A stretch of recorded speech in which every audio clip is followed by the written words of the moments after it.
Some stories don't begin with a hero riding into the sunset. They begin at a dusty stagecoach stop, with a man turning his hat in his hands, waiting for a woman he's never met. This is one of those stories, a quiet one. Set in the summer of 1883, in a small Wyoming town most maps forgot to name. It's about a rancher named Elias Miller, who ordered a bride through letters because the silence in his house had grown too heavy for one man to carry. And it's about Mary Colton, who answered that advertisement not because she dreamed of love, but because she had run out of places to hide.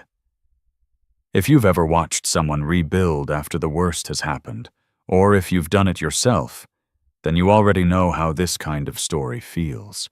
It moves slow. It earns every inch. The last stagecoach of the day was 40 minutes late. Elias Miller stood beside his buckboard, one boot on the wheel hub, and turned his hat in his hands for the 11th time. The brim had gone soft, where his thumb kept working the felt. He put it back on, took it off. The depot agent, a bow-legged man named Polk, leaned against the doorframe with his arms crossed, watching. "She ain't coming. You keep fiddling with that hat," Polk said. "Mind your business. Polk, I'm just saying, a man wants to make a good impression. He ought to quit sweating through his Sunday shirt before the lady even gets here." Elias looked down. A dark half-moon of sweat had spread beneath each arm. He tugged his vest closed and said nothing. The letter was in his breast pocket. He'd read it 3 times since morning, the last one Mary Colton had sent from Harrisburg. Pennsylvania. 5 weeks ago. Neat handwriting. Slanted slightly left. The ink careful and even. She'd written about the weather, about the price of train fare, about how she hoped the journey wouldn't be too much trouble. That last line still sat wrong in his chest. "I will be no trouble to you." "Mr. Miller, who writes that to a man she's about to marry?" "Not, I look forward to meeting you. Not, I hope we'll get along. Just, I will be no trouble," like she was apologizing for arriving. He folded the letter back into his pocket and squinted down the road. Heat shimmered above the packed dirt. A red-tailed hawk circled once over the depot roof and drifted south. Then dust, a brown column of it rising beyond the ridge, and the faint rattle of iron wheels on hard pan. "There she is," Polk said, and pushed off the doorframe. The coach came in hard, the driver hauling back on the reins with both hands, the 4 horses blowing and stamping. Dust swirled up and Elias stepped back, pulling his bandana over his nose. The driver, a thick-armed man named Guthrie, who ran the Cheyenne to Sheridan line, jumped down and spat into the dirt. "Running late," Guthrie said, as if anyone needed telling. He reached under the seat and tossed a brown envelope onto the depot bench. "That's from her folks. They was real particular I handed over." Elias looked at the envelope, then at the coach door. It opened from inside. A hand appeared, first small, knuckles white around the door edge, and then a woman stepped down onto the iron footplate and onto the ground. She was younger than he'd expected, 25, maybe 26, though the way she held herself added years, shoulders drawn in, chin tucked, eyes fixed on the toes of her lace-up boots. She wore a calico dress that had been washed past its original color, and she carried a leather valise with one clasp missing, the other green with tarnish. She gripped the remaining handle with both hands, the valise pressed against her hip like a shield. Then she looked up. The bruise covered most of her left cheekbone. Purple-black at the center, fading to yellow-green at the edges. The size of a man's thumb knuckle, not fresh 4, maybe 5 days old, but unmistakable. Someone had hit her, someone right-handed, from the angle of it, and someone who hadn't held back. Elias felt the muscles in his jaw tighten. He made himself breathe. He picked up the brown envelope from the bench. No return address. He tore it open. Inside, a single sheet of cheap paper. The handwriting nothing like Mary's. This was heavy. Slanting. Careless. 6 words. She's your problem now. He read it twice, folded it, slid it into his back pocket, away from Mary's letter, which sat over his heart. 2 pieces of paper. 2 different languages about the same woman. Miss Colton. She flinched, just barely a tightening around the eyes. A half step back, but he saw it. He made his voice slower, lower, the way he talked to the young mare he'd been breaking last spring, the one that spooked at shadows. I'm Elias Miller. He gestured toward the buckboard. Got a bit of a ride to the ranch, but the road's not bad this time of year. You must be tired from all that traveling. She looked at him, not at his face, but at his hands. Checking. He recognized what she was doing because he'd seen the mare do the same thing, measuring the distance between herself and the nearest threat. Let me take that for you, he said, and reached slowly for the valise. Her fingers tightened on the handle, then released. He set the valise in the back of the buckboard and offered his hand to help her up. She didn't take it. She climbed up on her own, gripping the seat rail, and settled herself on the far end of the bench. Her back was straight as a fence post, her hands folded on her lap, one on top of the other, covering the knuckles. Elias climbed up the other side, took the reins, clicked his tongue. The buckboard rolled out of Cedar Hollow as the sun dropped behind the Bighorn Ridge, painting the sky and the color of a peach, left too long on the branch. Crickets started up in the sagebrush. The wheels creaked over a rut, and Mary swayed her hand, shot out to the seat rail. Not to him. Road gets rough past the creek, Elias said. Eyes on the horses. Hang on to the rail. She nodded. He did not ask about the bruise. He did not mention the letter. He drove with both hands on the reins and let the silence between them fill with the sound of crickets and wheels and the soft blowing of the horses. And he thought, she needs a roof before she needs a husband. You remember that? Elias, you remember that. 3 miles of road unspooled in the fading light. Mary Colton sat 1 handspan away from the man she had agreed to marry, watching the last of the sun slide off the hills, and said nothing at all. If this story reminds you of someone you know, or someone you once were, we'd be glad to hear from you. Drop a word about where you're watching from tonight.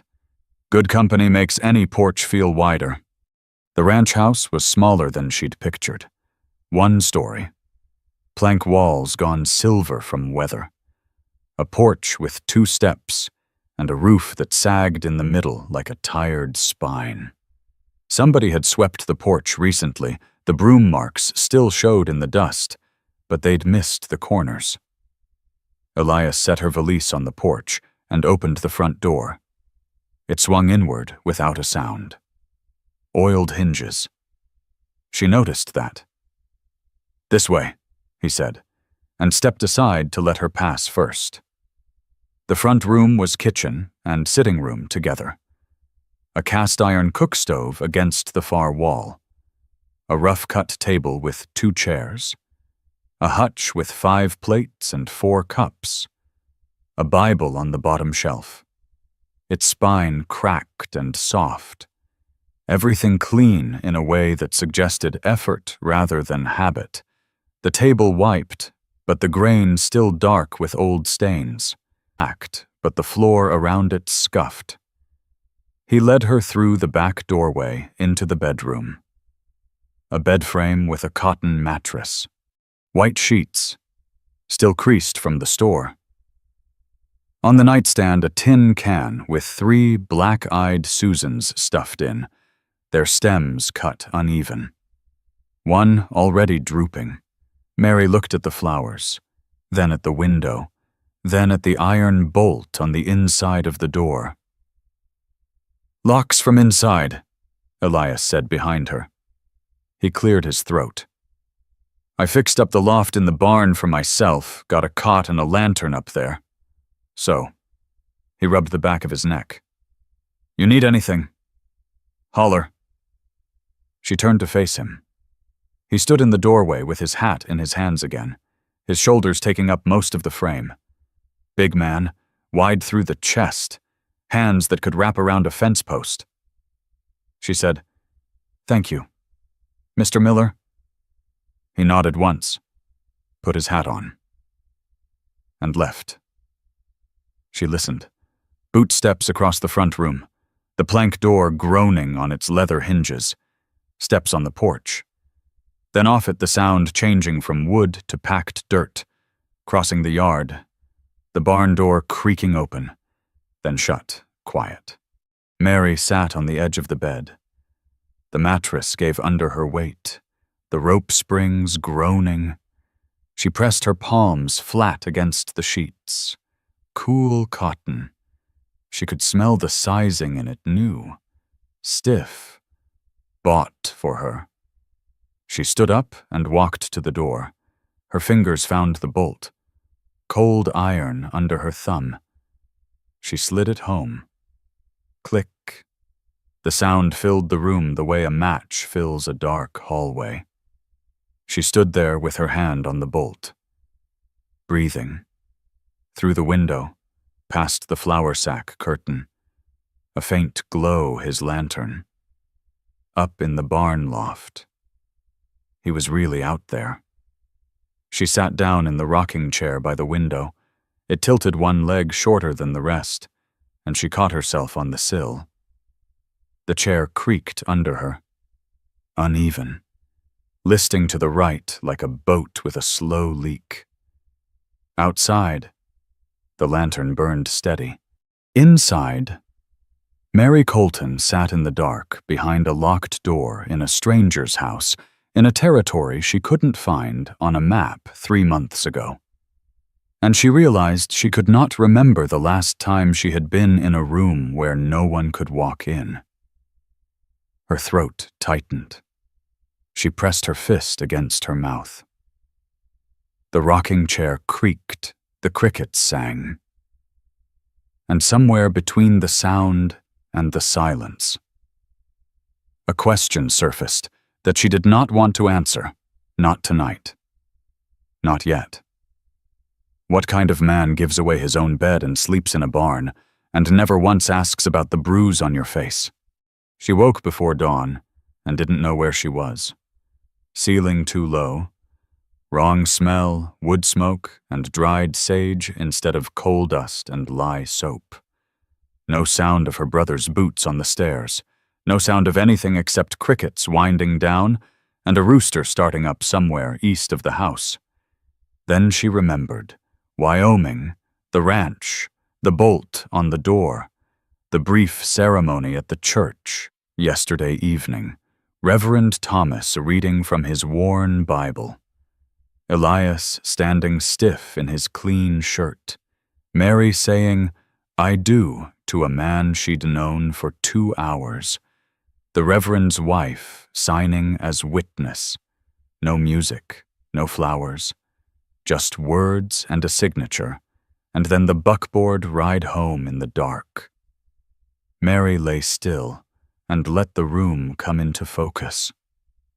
Gray light through the flour sack curtain, the tin can of black-eyed Susans on the nightstand, 2 of them drooping now. The rocking chair by the window, tilting on its short leg. A sound from the front room, the iron clank of the cook stove door, then the scrape and snap of kindling catching. He was up.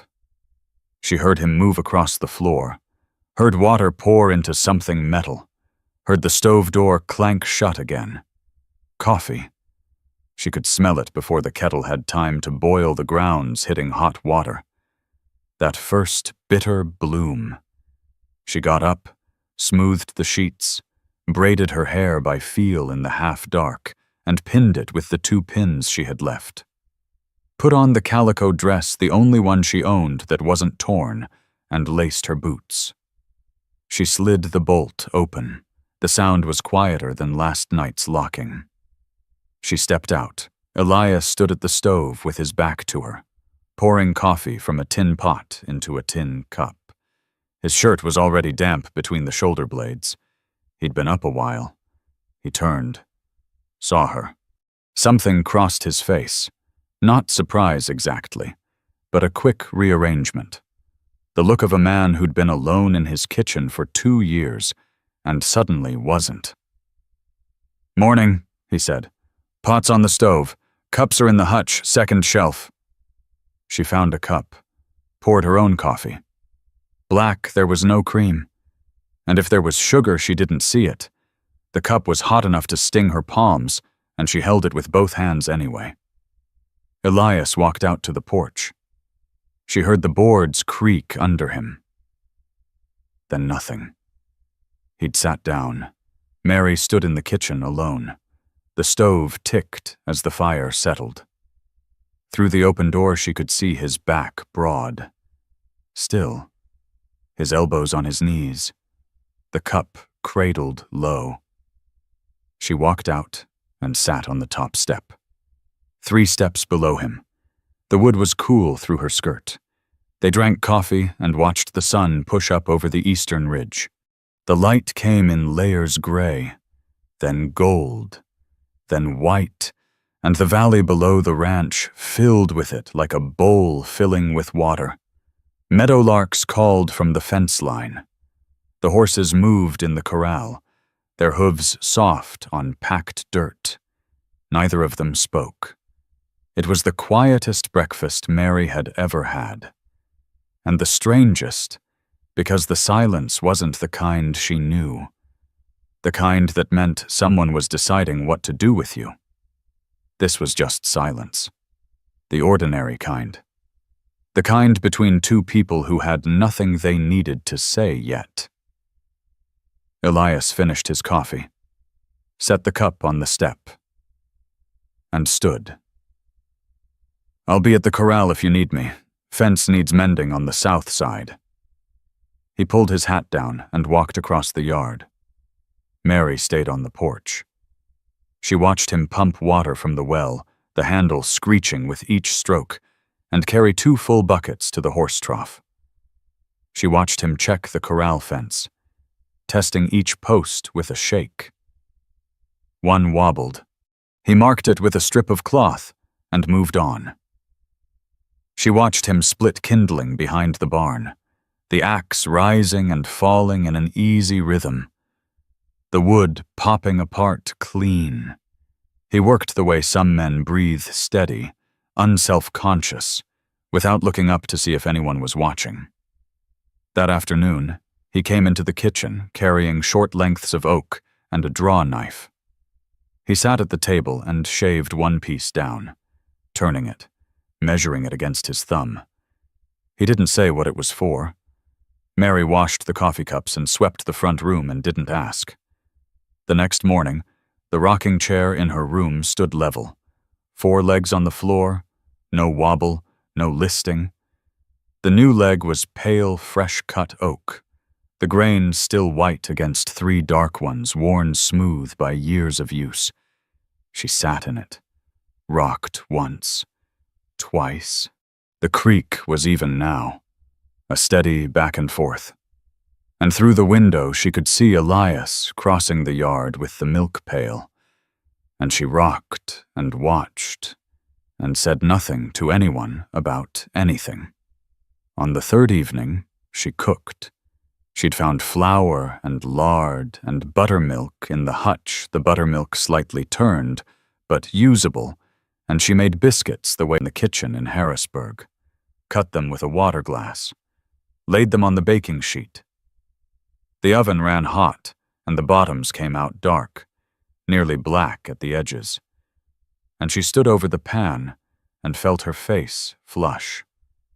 She made gravy from the bacon drippings in the can beside the stove, poured it into a bowl, set the table 2 plates, 2 forks, the biscuits in a towel-lined basket.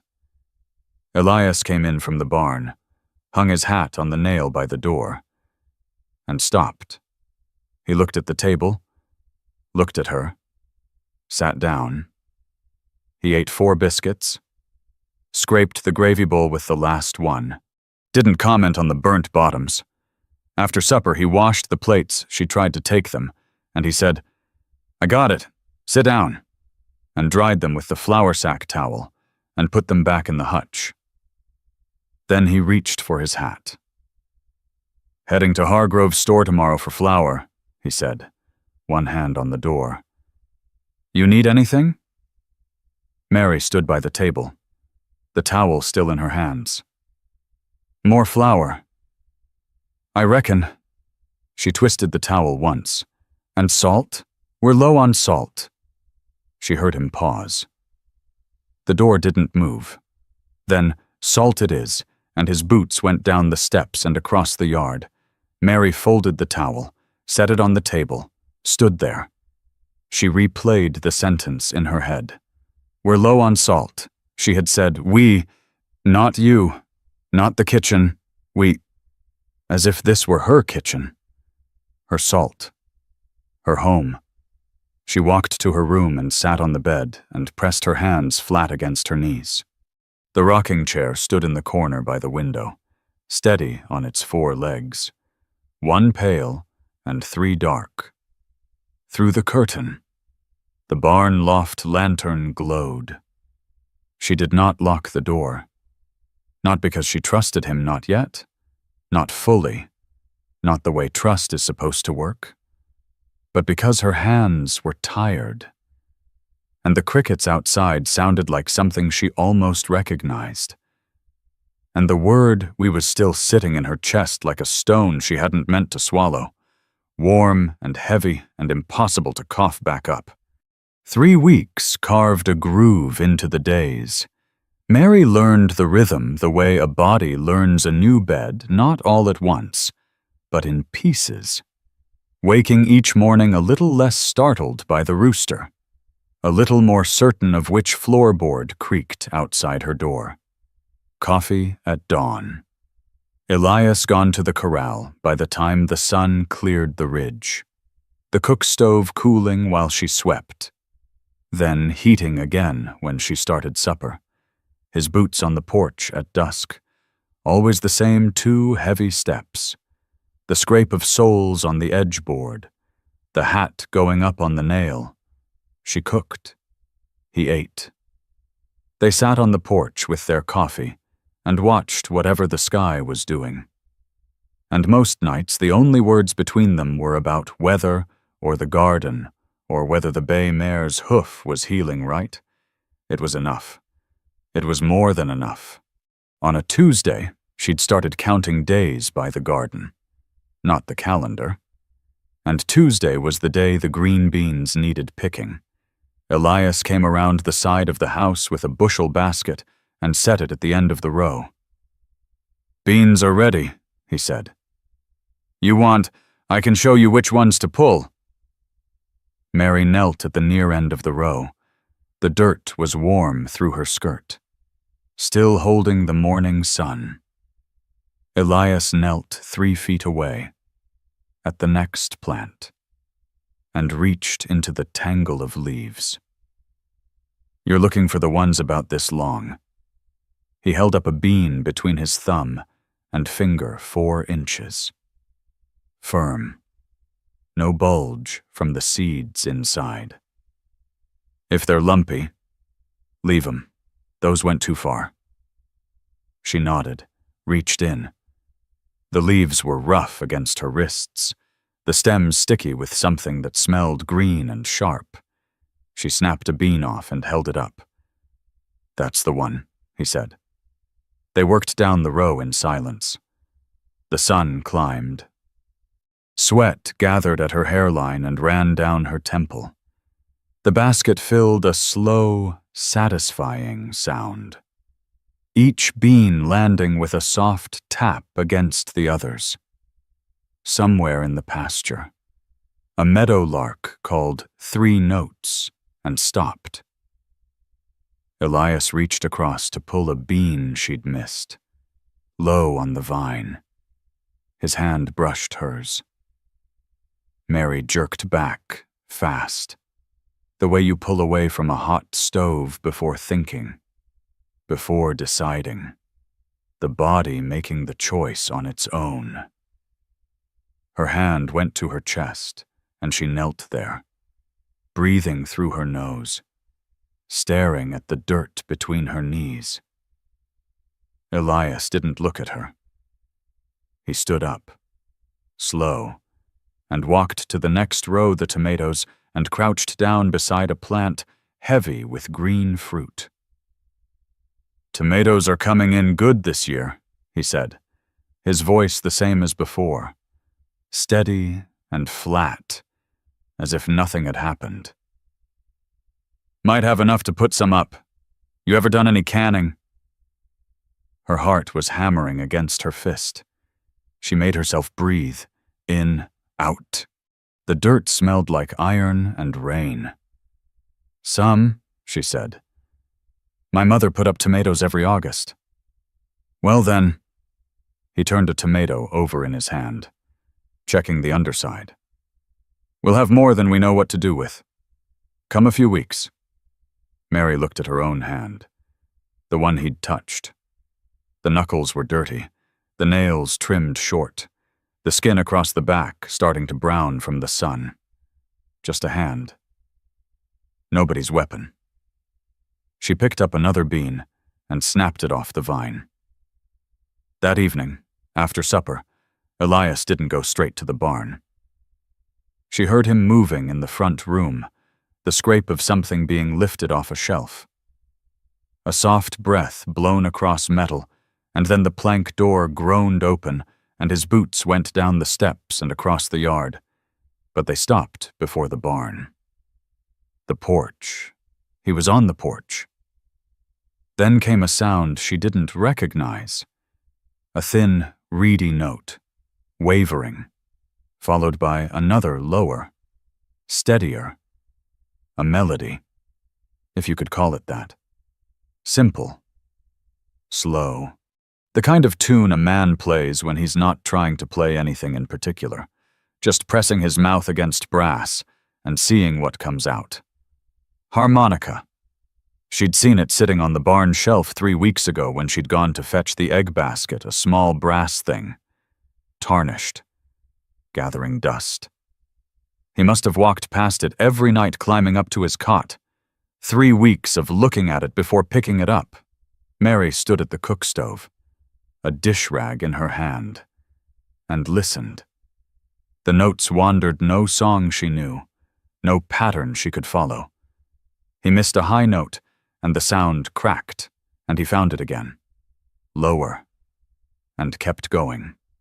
She hung the rag on the stove handle, walked to her room, stood at the window. The curtain was drawn, the flour sack cloth hanging limp in the still air. Through it she could see the shape of him on the porch step, elbows on his knees, the harmonica small and dark in his hands. She reached up and pushed the window open. The night came in. Warm air, sage-heavy, carrying the harmonica and the crickets and the smell of the pasture grass drying in the dark. She stood there and let it come. He played for maybe 10 minutes, maybe less. The tune got slower, then stopped. She heard him tap the harmonica against his palm, clearing the spit, and then his boots going across the yard to the barn. Mary closed the window. Not all the way. She left a 2-inch gap at the bottom. and she went to bed with the night air moving across the sill. The next evening, she baked a rhubarb pie. The rhubarb grew wild along the fence line she'd spotted the thick red stalks 2 weeks ago and had been eyeing them since, waiting until she trusted the oven enough to try. She cut the stalks, chopped them, mixed them with sugar and a pinch of flour for thickening. The crust she made from lard and cold water, rolling it out on the floured table with a glass jar because there was no rolling pin. It came out rough at the edges, uneven, but it held together.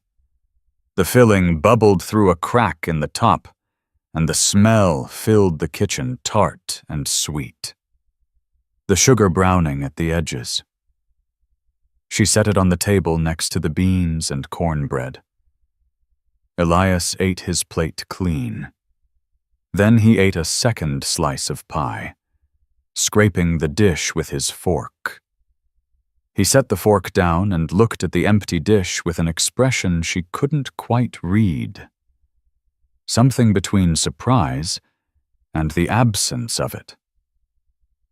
"You much of a reader?" he said. The question came from nowhere. Mary set down her fork. "What do you mean, books, reading? You do much of it." She turned her coffee cup in her hands. "I used to teach children back home, little ones, letters, mostly, how to sound out words."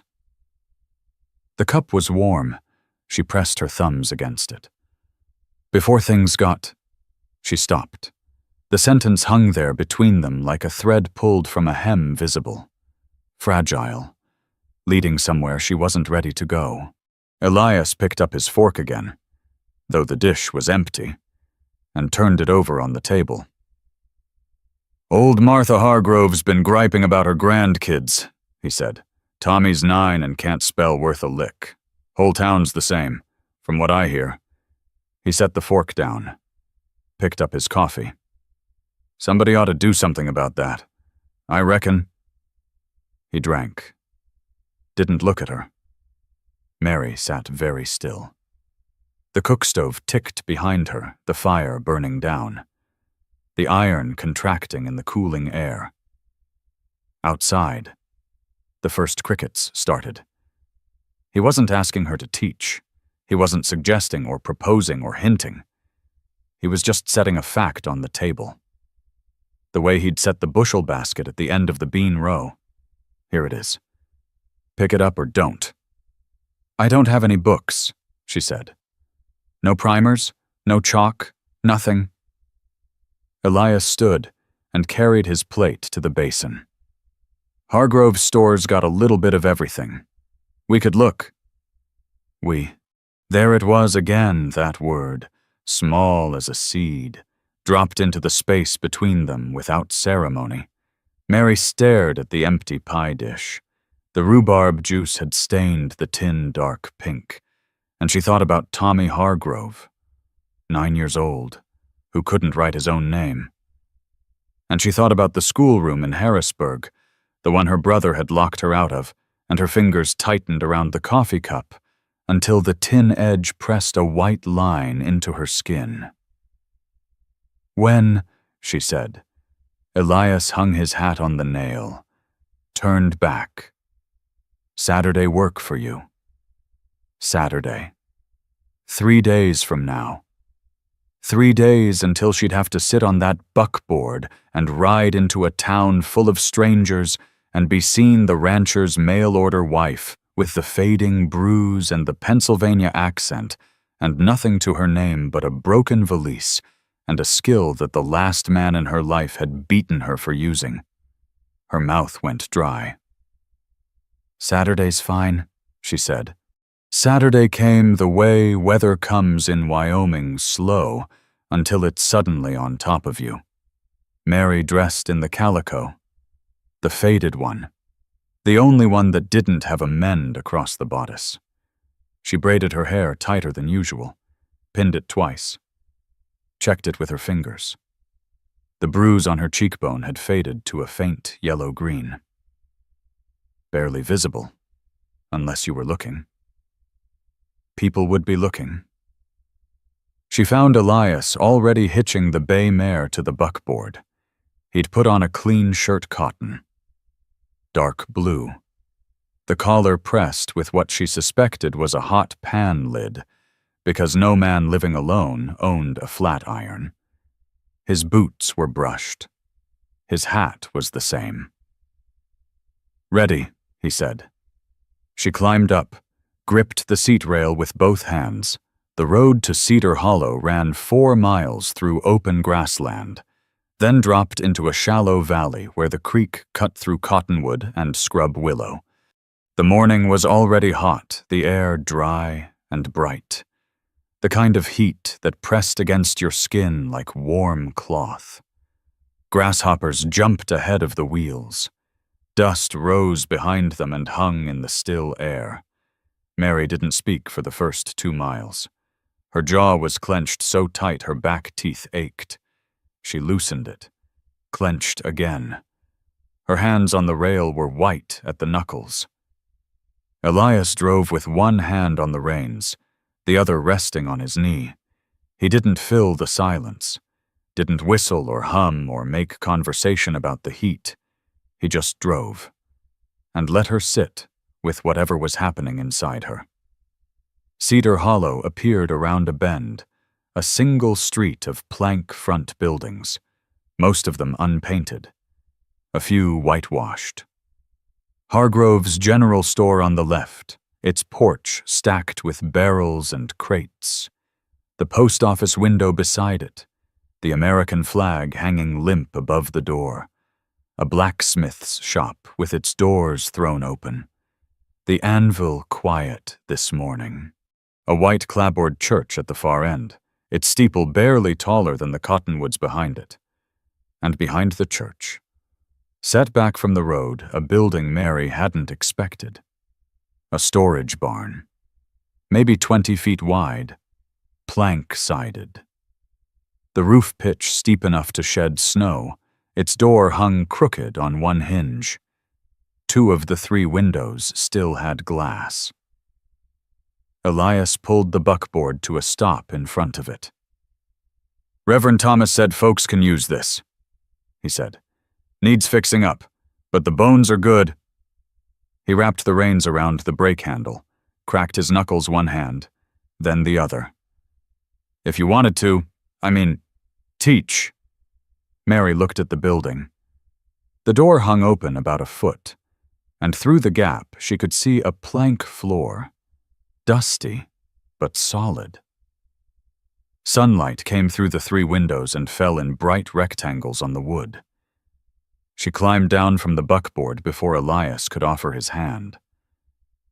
The door scraped against the floor when she pushed it wider.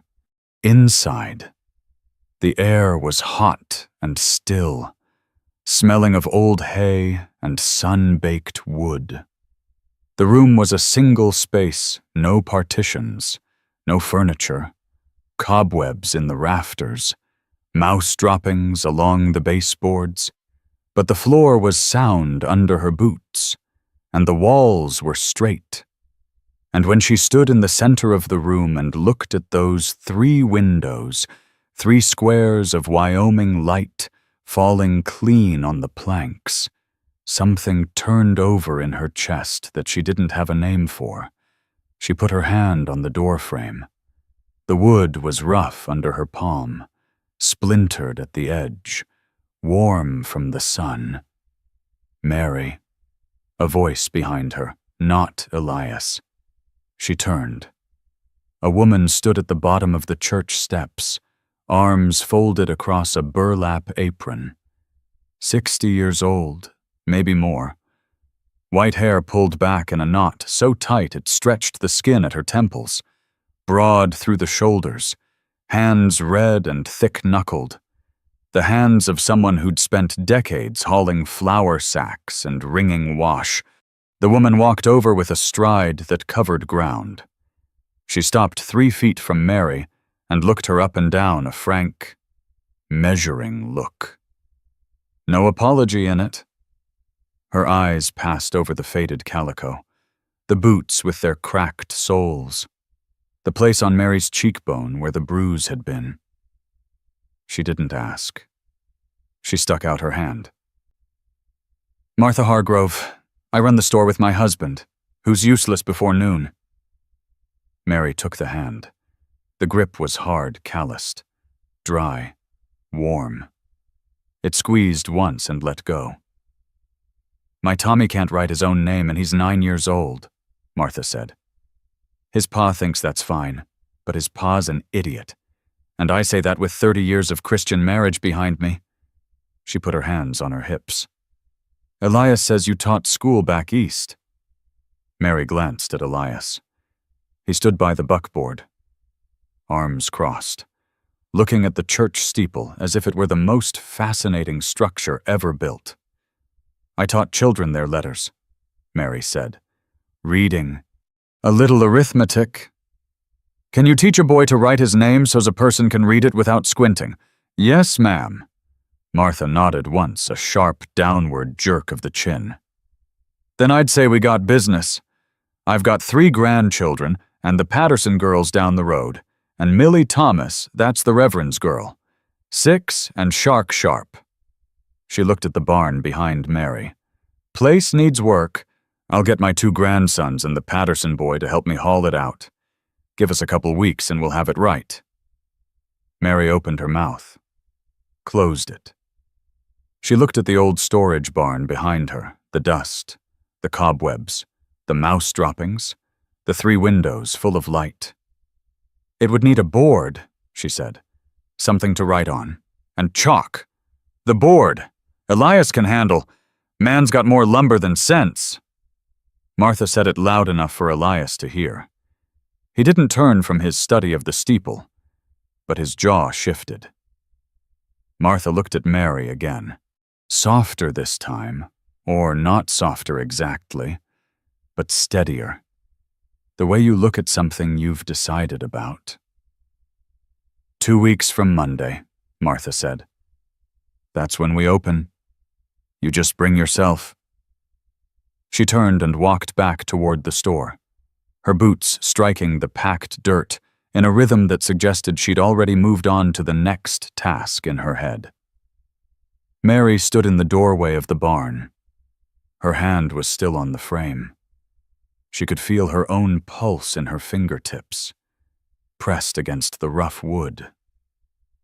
On the ride home, she was quiet for the first mile. The buckboard creaked over the creek bridge, 2 logs and a plank, the water low and clear underneath, and the cottonwoods threw shifting shadows across them. Then, without looking at Elias, "I'd need chalk, a slate board, and a McGuffey's, if you can find one." She paused. Her hands were in her lap now, fingers laced, squeezing. "And I don't have a proper dress for teaching. I mean, the calico's too faded." Elias kept his eyes on the road. "Hargrove's got calico by the yard. Blue, I think." He shifted the reins to one hand. "We'll figure it." Mary watched the road unspool ahead of them, the ruts and the dust and the grassland rolling out to the bighorns. She unlaced her fingers, laced them again. She'd asked for things. Chalk, and a slate, and a book, and fabric for a dress. She'd asked a man she'd known for less than a month for things she needed. And he hadn't flinched. Hadn't asked what it would cost. Hadn't said, "We'll see," in that voice she knew, the voice that meant no. He'd said, "We'll figure it," the way you'd say it about a fence post that needed replacing or a leak in the roof. Just a thing to be handled, together. The buckboard rolled past the last line of cottonwoods and out into open grass, and the sun hit them full and hot. And Mary Colton sat on that bench and felt something she hadn't felt since the last time she'd stood in front of a classroom in Harrisburg, a pull forward. A direction. The terrifying, specific weight of being needed by someone other than the people who'd told her what she was. She pressed her palms flat on her thighs and stared straight ahead. And she did not let herself think about what had happened the last time she'd tried to teach. Because if she thought about that, about Dale's hand on the schoolroom door, about the lock turning from the outside, about the 3 days before someone let her out, she would not get on this buckboard 2 weeks from Monday, and she was going to get on this buckboard 2 weeks from Monday. The schoolhouse opened on a Monday in the first week of August, and by the second week, Mary had 5 students and a routine she could feel in her bones. She rang the bell at 8, the small brass one Martha had lent from the store counter, until a proper one could be found, and the children came. Tommy Hargrove, 9, red-haired, big-eared, who held his chalk like a weapon and wrote with his tongue between his teeth. The Patterson sisters, Agnes, 10, and Ruth, 7, who walked 2 miles from the ranch south of the creek and arrived every morning with dust on their hems and wildflowers in their fists. Samuel Wick, the blacksmith's boy, 11, shy, who sat in the back and drew horses on his slate when he thought she wasn't looking. And Millie Thomas, the Reverend's daughter, 6 years old, who could already read the first 3 chapters of the McGuffies and raised her hand before Mary finished asking the question. The schoolroom still smelled of old hay, but the floor was swept clean and the cobwebs were gone, and Elias had built a writing board from pine planks. Sanded smooth and painted black with a mixture of lamp soot and linseed oil. It wasn't perfect. The surface was uneven, and the chalk skipped in the low spots, but it held letters. And that was enough. Mary taught the way she'd always taught, slow, patient, 1 letter at a time, 1 sound at a time, building words the way you build a stone wall piece by piece, testing each one before setting the next. She made Tommy trace his name on the slate 20 times before letting him try the board. She had the Patterson girls read aloud to each other, taking turns, correcting gently. She let Samuel draw his horses and then asked him to label the parts: mane, hoof, tail, bridle, and watched his spelling improve without him noticing. On Thursday of the 2nd week, Millie wrote a poem, 4 lines, crooked on the slate, the letters uneven. The sun is hot, the dirt is dry. My cat sleeps on the step, and so do I. Mary read it twice. She read it a 3rd time. She set the slate down on the desk and pressed her fingers against her mouth and made a sound that startled her, a short, involuntary thing.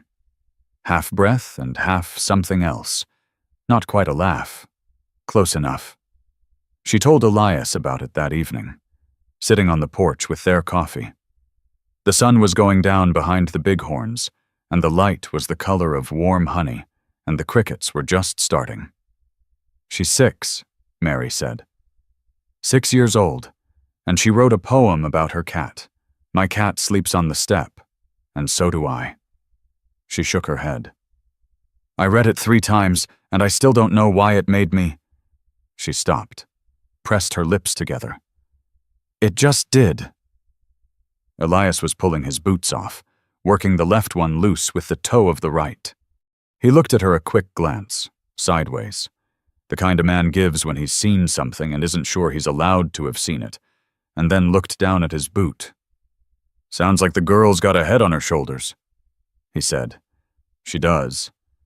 She's sharper than most adults I've met, and I include myself in that. He got the boot off, set it beside the step, started on the other one. You're doing a good thing, Mary. She turned the cup in her hands. The coffee was cooling. She took a sip and it was lukewarm and bitter, and she drank it anyway. "I'm doing the only thing I know how to do," she said. He got the second boot off and set it next to the first, and sat there in his wool socks with his elbows on his knees, looking at the valley, and neither of them said anything for a while. And it was fine. The letter came on a Friday. Mary was at Hargrove's store buying chalk. She went through it fast, the children pressing too hard, snapping the sticks in half, and Martha was wrapping the box in brown paper when she paused. Almost forgot. She reached under the counter and pulled out an envelope. Brown paper. No return address. The handwriting on the front was heavy, slanting, careless, a hand that pressed too hard on the pen. That didn't care about neatness. Mary knew that handwriting the way she knew the sound of boots on stairs. She took the envelope. "Thank you. Mrs. Hargrove." Martha watched her face. "Bad news. My brother." Mary's voice came out flat, level, like reading a price tag. "He writes sometimes." She walked out to the porch of the store, sat down on the step, tore the envelope open. The letter was short. Dale's letters were always short. He wrote the way he talked. In jabs. "Mary driving cattle from Nebraska to Montana. Route takes us through Wyoming. Near your town. We'll stop by Thursday or Friday to see how you're getting on. Dale." She read it once, folded it, put it in her apron pocket. Her hands were steady. Her face was not. She could feel the blood leaving it, draining down through her neck and chest as if someone had pulled a plug. She stood up, walked to the buckboard, climbed up, set the chalk box on the seat beside her, and waited for Elias, who was at the blacksmith's getting a hinge repaired. She didn't speak on the ride home. Elias glanced at her twice. She saw it from the corner of her eye, the small turn of his head, but he didn't ask. He drove. She sat with her hands in her lap, the letter in her pocket pressing against her hip like a coal. At the ranch. She didn't go inside. She walked past the porch, past the well, past the corral fence, and into the garden. She knelt at the tomato row and started pulling weeds. Not the way she usually weeded, careful, selective, pinching the base and drawing the root out whole. This was different. She grabbed fistfuls, ripped. Dirt flew up her forearms and onto her apron. She pulled a weed and half a tomato seedling came with it, and she didn't stop. Her fingers dug into the hot Wyoming clay and tore at whatever they found, and her breath came fast through her teeth. Elias found the letter on the kitchen table. She'd left it there, not deliberately, not accidentally, just left it, the way you leave a thing you can't hold anymore. She heard the plank door open. His boots on the dirt, crossing the yard, stopping at the garden's edge. He didn't say anything. He walked to the next row, the green beans, the ones they'd picked together 3 weeks ago, already growing a second crop, and sat down in the dirt, just sat, cross-legged, like a man settling in for a while. Mary ripped another weed. Her knuckles were raw. There was dirt under every nail, and a scratch across her left palm where a root had cut her. "Mary." She didn't look up. "Ain't nobody rides onto my land that you don't want here." His voice was low, even, the same voice he used with the horses. "You hear me?" Her hands stopped. A clump of weed and dirt hung from her right fist, roots dangling. She was breathing hard. Sweat ran down her temples and dripped off her jaw into the dirt. She looked up. He was sitting 3 feet away, in the bean row, his hands resting on his knees, dirt on his trousers, dirt on his boots. He looked at her the way he'd looked at the rocking chair before he fixed it steady, measuring, already working out what needed doing. She looked back, not a glance, not the careful, angled look she'd been giving him for weeks, the one that took him in sideways. Without commitment. Ready to cut away. This was straight on. Eyes to eyes. His were not brown. She realized. They were dark green, like creek water in shade. She'd been living in this man's house for 6 weeks, and she hadn't known the color of his eyes until this moment. Kneeling in the dirt with weed roots in her fist, and her brother's letter on the kitchen table. "Thursday," she said. "He said Thursday." Elias nodded. "All right. He's not a good man." "Elias, I figured." She dropped the weeds, pressed her dirty palms flat on her thighs. The scratch on her left hand stung where the sweat got into it. "He'll want to take me back," she said. "He'll say it's what Pa wants. He'll say I don't belong here." Elias picked up a clod of dirt and broke it between his thumb and finger. The dry clay crumbled and fell. "Do you," he said, "belong here?" The question sat in the air between them. The tomato plants rustled in a breeze she couldn't feel. A horsefly circled her head, and she didn't swat it. 6 weeks ago, she'd stepped off a stagecoach with a bruise on her face and a valise with one clasp, and the absolute certainty that she belonged nowhere. And now, a man with dirt on his hands was asking her, not telling her, not deciding for her asking. She opened her mouth, closed it, opened it again. "I don't know," she said, "but I know I'm not going back."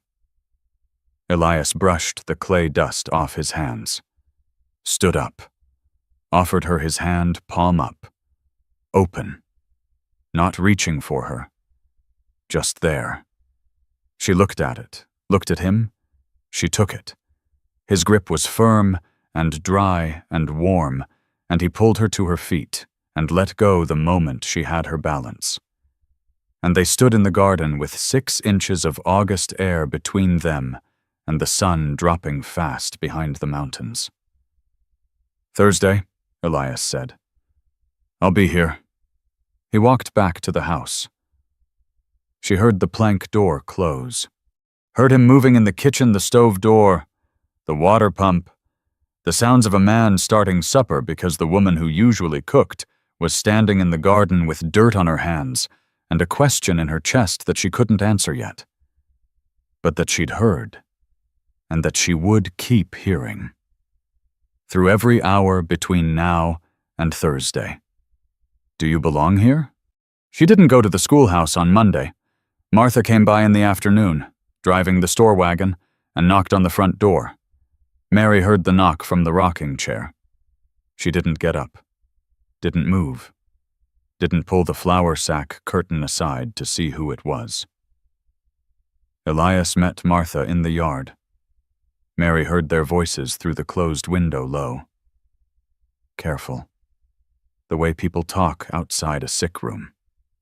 "She all right?" Martha said. "She will be." "The children were asking for her." A pause. Then Elias. "Tell him she'll be back. Just needs a day." Martha's wagon creaked out of the yard. The hooves faded. Silence came back, heavy and complete.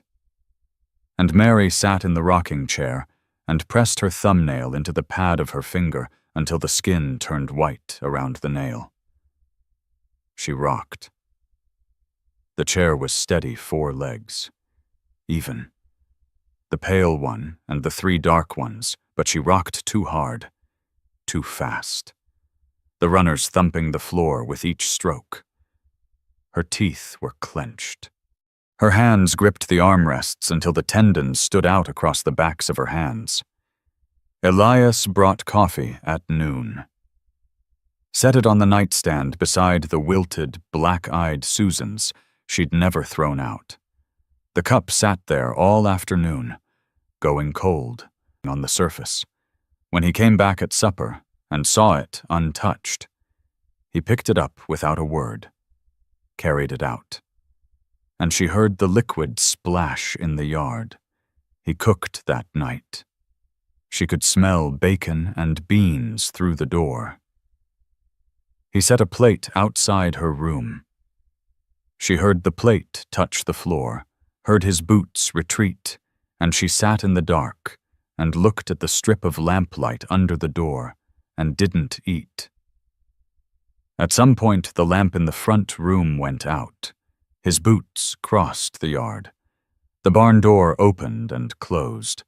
Mary sat in the rocking chair and felt herself shrinking. It was a feeling she knew had known since she was 14, and Dale first caught her reading to the neighbors' children. The way her body tried to take up less space, shoulders curling in, chin dropping, hands pulling close, as if she could make herself small enough to disappear. Small enough that nobody would notice her. Small enough that whatever was coming would pass over her the way weather passes over a stone. She had done this in Harrisburg.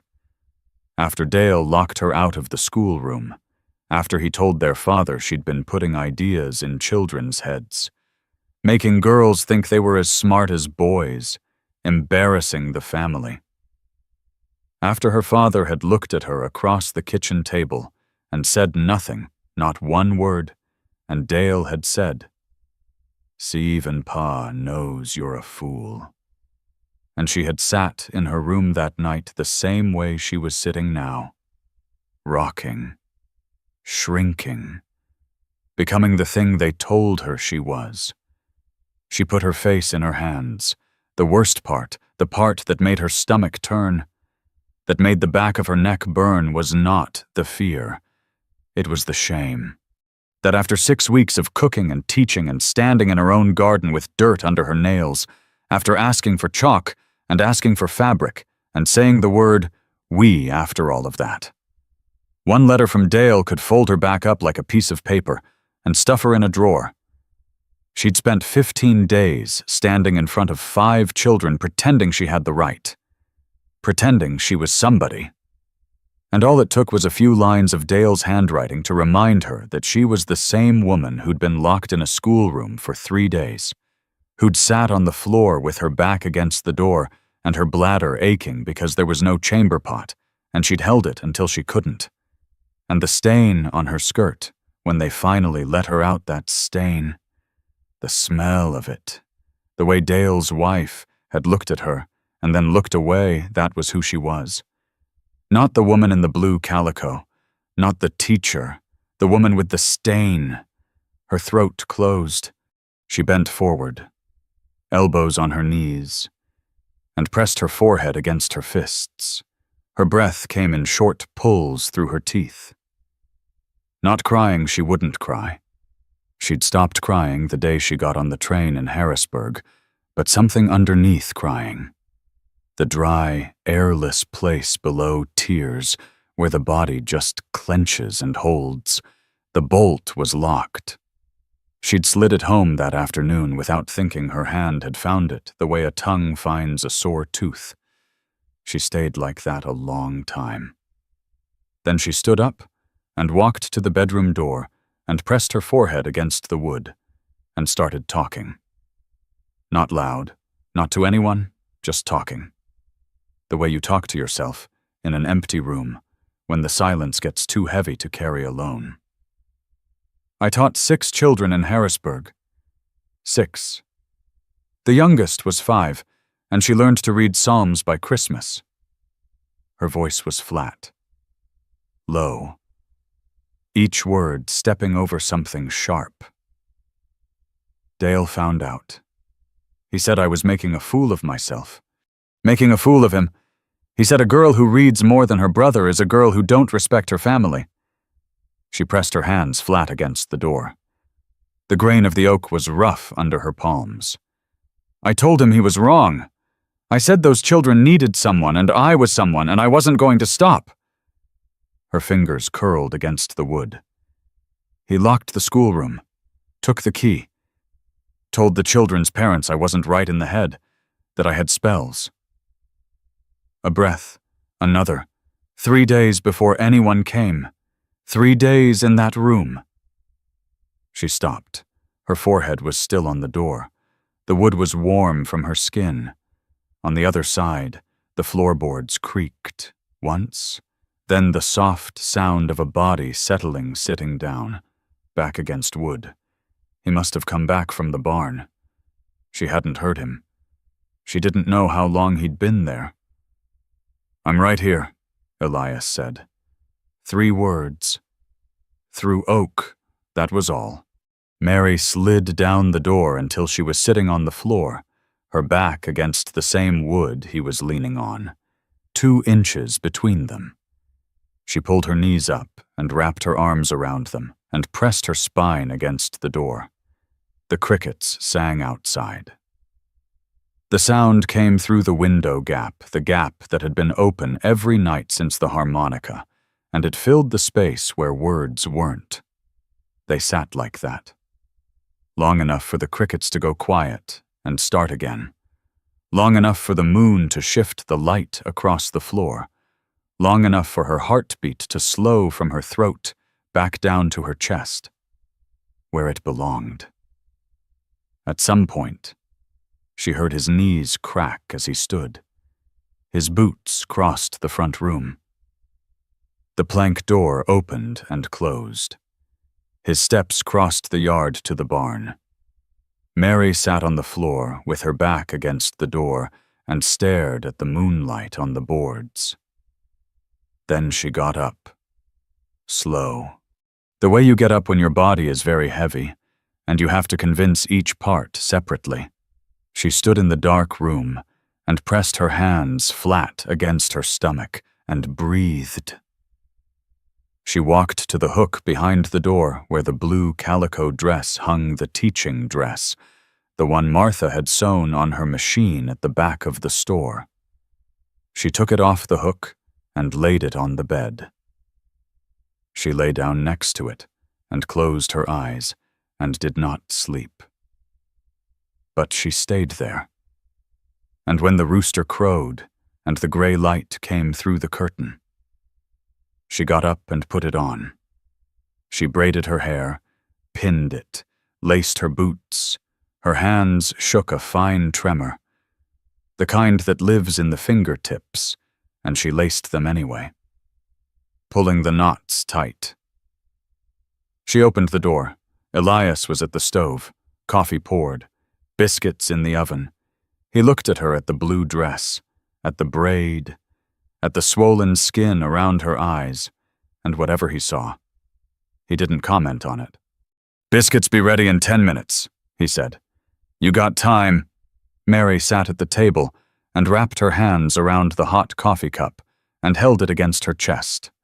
The heat spread through the tin into her palms, into her wrists. Her fingers were still trembling. The coffee surface shivered. "I'm going to the schoolhouse," she said. Elias opened the oven and checked the biscuits, closed it.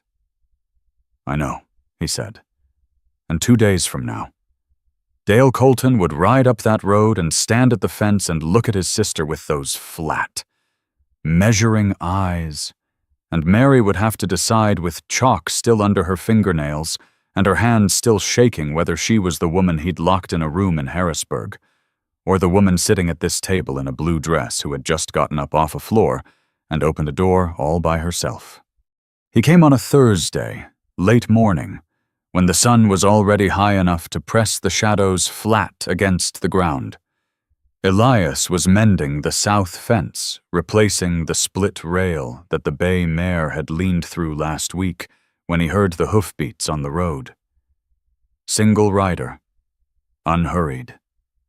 The sound carried across the flat grass the way sound does in Wyoming when there's nothing between you and the horizon but air. He set the hammer down on the fence post and straightened, wiped his hands on his trousers, watched the road. The rider came around the bend from the direction of Cedar Hollow. A big man on a sorrel gelding, sitting heavy in the saddle, one hand on the reins and the other resting on his thigh, wide through the shoulders, red-faced from sun, or drink, or both. His hat sat pushed back on his head, cocky, careless, and as he got closer, Elias could see the family resemblance. The jaw, the set of the eyes, the way the mouth held itself in a shape that looked like a smile, but wasn't. Dale Colton reined up at the fence line and looked at the ranch the way a man looks at a horse. He's thinking about buying slow, calculating, adding things up. Well, now, Dale said. He pushed his hat back another inch. This is a nice little spread. Mary always did have a knack for landing somewhere soft. Elias put his hand on the top of the fence post. The wood was sun-warm under his palm. He didn't move to open the gate. Didn't step forward. "Help you with something," Elias said. Dale swung down from the saddle heavy, the stirrup leather groaning, and looped the reins around the fence rail. He stood on the road side of the fence and hooked his thumbs in his belt and grinned. Up close, his teeth were tobacco-stained. His knuckles were thick. The skin across them scarred and calloused in a way that had nothing to do with ranch work. Elias looked at those knuckles, looked at the size of the man's right hand. His own hand tightened on the fence post. "Just checking on my little sister," Dale said. "Long way from home. Pa wanted to know she's earning her keep." He looked past Elias toward the house. "She around?" "She's here," Elias said. "Well, go on and fetch her. I ain't got all day, got to rejoin the drive before they cross the Powder." Elias didn't move. "She knows you're coming. She'll come out if she wants to."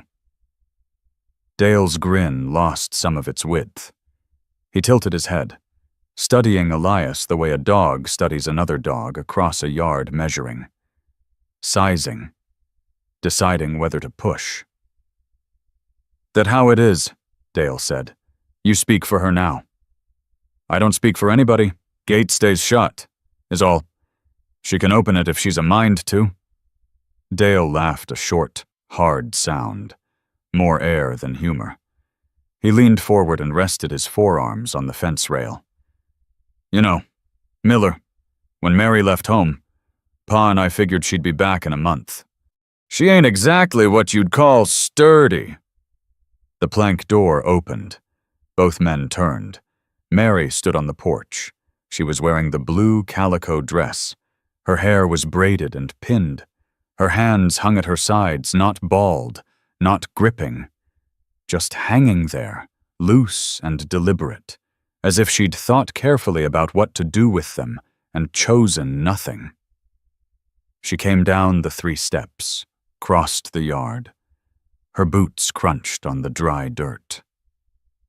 Elias watched her walk the way she kept her chin level, not lifted in defiance and not dropped in surrender, just level, the way you carry a thing that's full to the brim and can't afford to spill. She walked past him, close enough that her sleeve brushed his arm. She stopped at the fence, on the yard side, 2 feet from her brother. Dale looked at her the way he'd looked at the ranch that same appraising sweep, head to boots and back up. His eyes stopped at her left cheekbone, where the bruise had been. And something moved across his face, not guilt, but a flicker of recognition. The way a man glances at a mark he left on someone else's wall. "There she is," Dale said. "You look different, healthier." Mary said nothing.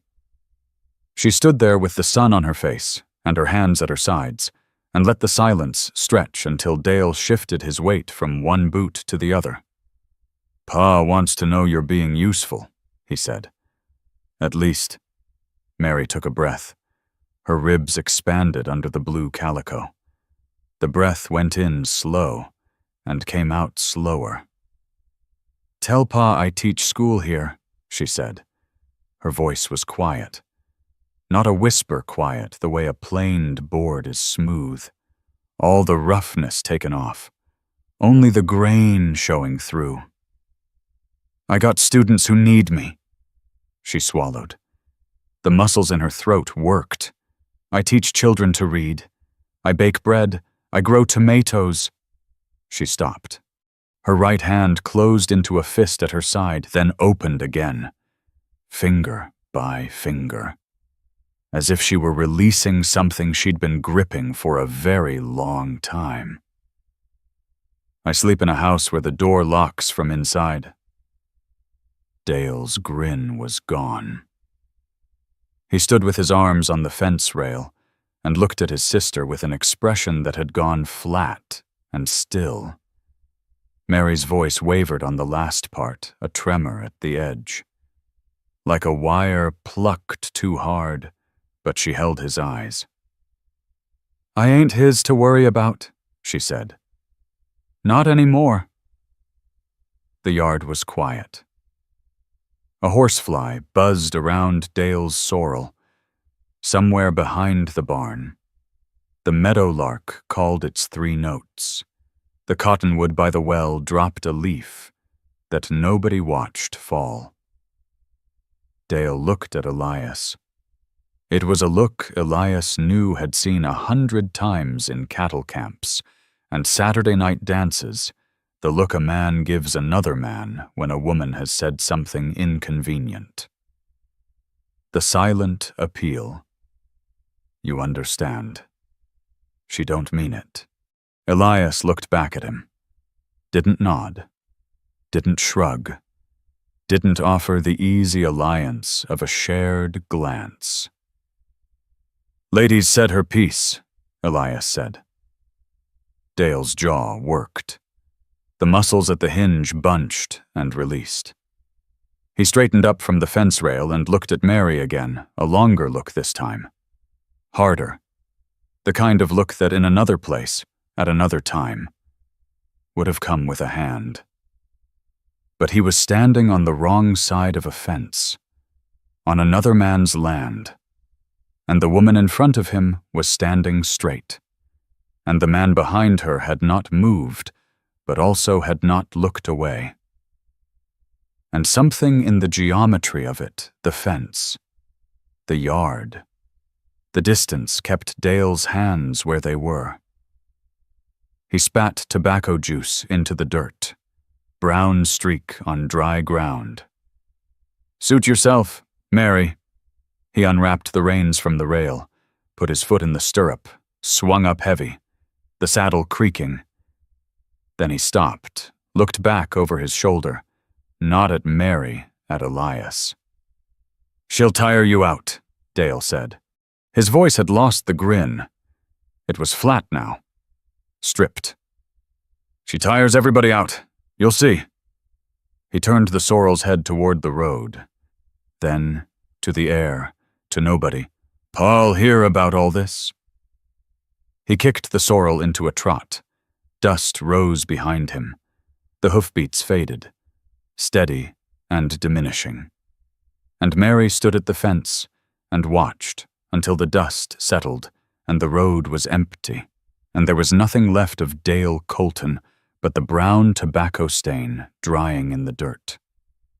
Her shoulders started to shake. It began small, a tremor between her neck and shoulder, the muscles jumping under the calico, and then it moved down her arms to her hands, which were still at her sides, and her fingers trembled, and her knees softened, and she reached for the fence rail and missed it. Elias stepped forward. Not fast 2 steps. Measured. The way he'd cross a stall toward a horse that was about to go down, and his hand found her shoulder. His palm against the blue fabric. His fingers resting light on the curve of bone beneath. She didn't pull away. Her knees gave, and she sagged against the fence, one hand finding the rail now. gripping it, and Elias's hand stayed on her shoulder, not pulling, not turning her toward him, just there. The weight of a hand.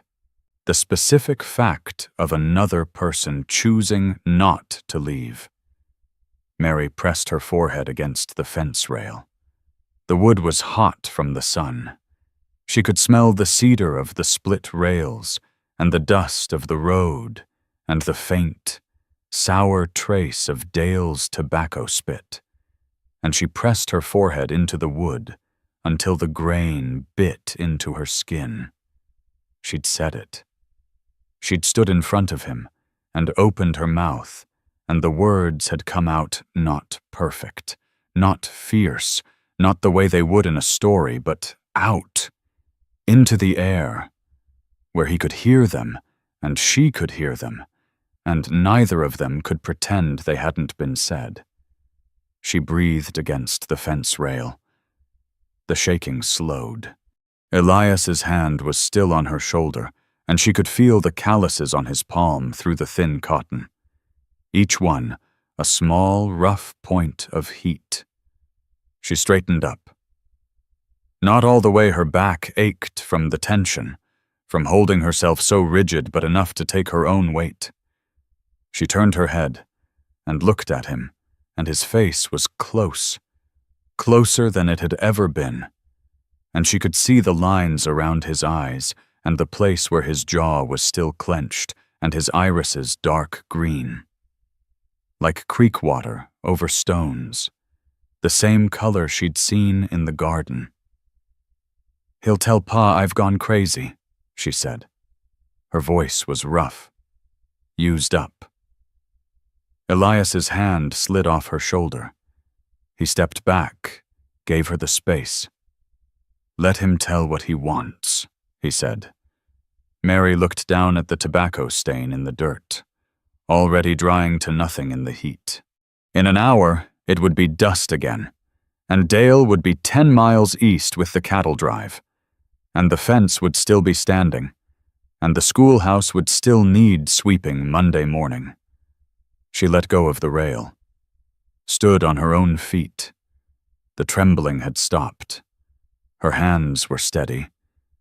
And somewhere behind the exhaustion, behind the ache in her jaw and the salt sting in her eyes, a question was forming not about Dale, not about the past, but about the man standing 3 feet away who had kept his hand on a fence post and let her fight her own fight, and caught her when her knees buckled, and who was now looking at her with an expression she had never once in her life seen directed at her by anyone the look of a person who was not surprised by what she'd done, who had been waiting for it the way you wait for something you planted to finally break through the dirt. What do you do with a man like that? A week passed. The tobacco stain in the dirt washed away with Tuesday's rain, and nobody mentioned Dale Colton's name again, except Martha Hargrove, who said it once, on Wednesday morning, standing on the store porch with her arms crossed. "Heard your brother rode through town Thursday," she said. "Stopped at the smithy to water his horse. Didn't care for the look of him." She uncrossed her arms and handed Mary the box of chalk she'd come for. "You all right?" "I'm all right, Mrs. Hargrove." Martha studied her face the way she studied a bolt of fabric looking for flaws, finding them, deciding they were livable. She nodded once and went back inside. 3 new students came that week. The Doyle boy from the ranch north of the creek, 11, embarrassed about sitting with younger children, but his mother had driven him there in the wagon and he wasn't about to argue with her in front of people. A girl named Sarah, whose family had just arrived from Missouri, still living out of the covered wagon parked behind the livery, and the blacksmith's younger daughter, who was 8 and already knew her letters, but wanted to learn sums because her father couldn't help her, and she'd heard the teacher could. 8 children. Mary counted them each morning when they filed through the door, and each morning the number held, and each morning It surprised her. Martha brought the bell on Friday. She carried it in both hands, a brass school bell, small enough to sit in a palm, polished until it caught the light. She climbed the steps of the schoolhouse and held it out. "Every proper school needs a bell," Martha said. "This one was my mother's. She taught in Columbus before the war, 30 years in one classroom. Rang this thing every morning at 8 sharp. Drove the neighbors half out of their minds." She turned the bell over. On the underside, scratched into the brass with something sharp, a pin, maybe, or a nail, were the initials E-R-H. Eleanor Ruth Hargrove. Tough old bird. You'd have liked her. Mary took the bell. The brass was warm from Martha's hands, heavy for its size. The handle was smooth, worn down by decades of the same grip, the same motion, the same 8 o'clock swing. "I can't take this. Mrs. Hargrove." "You ain't taking it. I'm giving it. There's a difference. And at my age I know which is which." Mary closed her fingers around the handle. She tied it with a leather cord to the nail above the schoolhouse door. Rang at once. The sound went out across the flat, bright, thin, clean, and bounced off the church wall, and came back softer. And Tommy Hargrove came running from behind the store with his slate under his arm, and his shirt untucked, and his face split wide with the kind of grin that only belongs to a boy who is running toward something. That afternoon, riding home in the buckboard, Mary told Elias about Tommy. "He wrote his name today," she said. The buckboard jolted over a rut, and she caught the rail and kept talking. "The whole thing, start to finish. THOMAS. He's been working on it all week. The H gave him fits. He kept making it look like a chair, but today he got it. He held up his slate and his face just—" She searched for the word. The buckboard wheels creaked. A red-tailed hawk circled above the pasture. Riding a thermal, tilting on one wing, Elias kept his eyes on the road. "Lit up." Mary turned and looked at him. He was squinting against the late sun, the lines around his eyes deep, his jaw slack for once, not clenched, not working, just resting. "Yeah," she said. "Lit up." The buckboard rolled on. The road curved past the creek and the cottonwoods threw long shadows across the ruts. Mary sat on the bench and watched the shadows slide under the wheels, and she shifted her weight slightly. An inch to the left, and her shoulder was closer to his. Not touching. A hand's width apart, instead of a forearm's length. She left it there. Elias didn't move away. Didn't move closer. He drove with one hand on the reins and the other resting on his knee. And the warmth between them was the sun and the August air and something else. Something without a name that neither of them reached for. At the ranch. They sat on the porch, 2 cups, 2 chairs, the ladder back he'd dragged from the barn last week and rewoven the seat with rawhide strips. Set beside the one that had always been there. The coffee was strong and black. She'd learned to make it the way he drank it, thick enough to stand a spoon in, and he'd never asked her to, and she'd never said she had. "Martha's mother taught for 30 years, Mary said. "Same classroom?" Elias blew across his coffee. "That a fact? 30 years, 1 room, 1 bell." She turned the cup in her hands. "I can't even think past next Monday." "Monday's plenty," he said. "Monday's all you need." The meadowlarks sang their evening calls. The horses shuffled in the corral. From far-off miles, maybe came the low sound of cattle moving, thinning out across the grassland until it was less a sound than a feeling in the chest. Mary put her cup on the porch rail. "Elias, Thank you for the schoolhouse, the fabric, standing at that fence. He drank his coffee, set the cup on the step between his boots. You stood at the fence. I just happened to be nearby. That's not true. Close enough. The dark came on. Stars appeared, first one, then a handful, then the whole spill of them across the sky. More stars than she'd ever seen in Pennsylvania, where the coal smoke smudged the night into a low gray ceiling. She sat with her hands in her lap and looked at them and thought about the Sunday mornings she'd spent in the Harrisburg church, staring up at the painted ceiling that was supposed to look like heaven, and how it hadn't looked like anything. This sky, right here, with the sage smell and the cricket sound, and the man beside her who was pulling his boots off one at a time. This was what that painted ceiling was trying to be. Elias went to the barn. Mary washed the cups, swept the kitchen, banked the stove. She stood in the front room and looked at the 2 chairs on the porch through the open doorway, side by side in the starlight.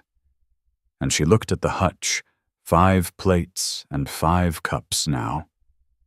Because she'd bought one at Martha's store last week and set it on the shelf without mentioning it, and Elias had noticed and said nothing. She went to her room, took the quilt from the cedar chest at the foot of the bed patchwork, blue and white triangles, hand-stitched, old. Somebody's mother or grandmother had cut those pieces and sewn them by lamplight, and the stitching was tight, and the fabric was soft from years of washing, and it smelled like cedar and lavender soap, and the flour that got into everything in this house. She carried it across the yard. The barn was dark, except for the lantern glow from the loft. She knocked on the door 2 knocks. Light, with her knuckle. Yeah. His voice came from above, muffled. It's me. A pause. The creak of the cot, his boots on the loft ladder. He appeared in the barn doorway, shirt sleeves rolled. No hat, his hair pressed flat on one side from the pillow. Mary held out the quilt. Nights get cool, she said. Even in summer. Out here in the barn. I mean... Elias looked at the quilt, then at her. The lantern light from the loft came down through the hatch and caught the side of his face, one eye lit. One in shadow. He reached out and took the quilt. His fingers brushed hers on the folded edge. She didn't pull back. Thank you. Mary, he said. Her name without miss or ma'am, just the name. 2 syllables. The way you say the name of a person you know. She nodded. Turned to go. Got 3 steps across the yard. Mary. She stopped, looked back. He stood in the barn door with the quilt against his chest, the blue and white triangles bright against his dark shirt. That rocking chair, he said. The one with the bad leg. What about it? I'm glad I fixed it. She looked at him. His face was serious the way it always was, but something at the corner of his mouth moved. Not a smile, the ghost of one, the place where a smile would be if he ever let it finish. You're a terrible liar. Elias Miller, she said. Those biscuits were burnt, and you know it. Never said a word about biscuits. You were thinking it. Can't prove that. She stood in the yard with the stars above her and the dirt cool under her boots, and she felt her own mouth do something it hadn't done in a long time. Pull sideways. Just barely, just at the corner. A motion so small that in the dark he probably couldn't see it. She went inside, left the door unlatched, the plank door resting against the frame. The night air moving through the gap. In the barn. Elias climbed to the loft, unfolded the quilt, spread it over the cot, The fabric smelled like lavender and flower and the cedar chest it had lived in. He lay down and pulled it to his chest, and the weight settled over him not heavy, just present, the way a hand rests on a shoulder.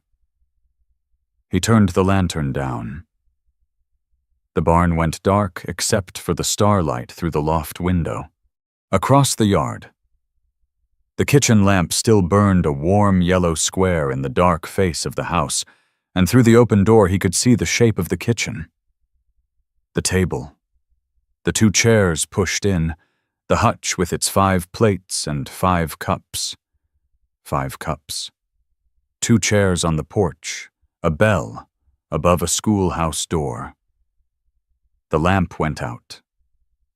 The house settled into darkness. The door stayed unlatched. The quilt smelled like lavender. The crickets sang the same song they'd sung the night she arrived on the last stagecoach of the day, with a bruise on her face, and a valise with 1 clasp, and a letter that said, "She's your problem now." She was not his problem. She was not anyone's problem. She was a woman who taught children to write their names, and baked rhubarb pie, and said "we" when she meant the salt, and left the door unlatched when she meant something she wasn't ready to say out loud. The moon came up over the pasture, white blue on the grass. The crickets sang, and in the morning there would be coffee, 2 cups, and the sound of her boots on the kitchen floor before dawn. That feeling sitting in your chest right now, the quiet one. The one that doesn't have a clean name, let it stay a moment. It's familiar, isn't it? The kind of weight you carry after watching someone do a simple, decent thing for another person, and realizing how rare that is, and how much it costs, and how little it asks in return. Many of us have stood on one side of a door like that.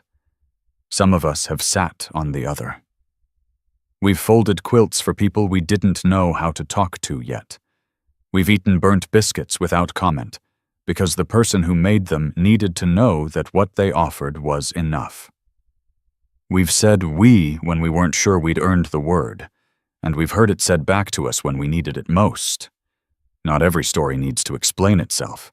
Some just need to be set down gently, the way you set a coffee cup on a porch rail at the end of a long evening, still warm, not quite empty. Left there for the night air to finish. Thank you for sitting with this one. It was good to have your company.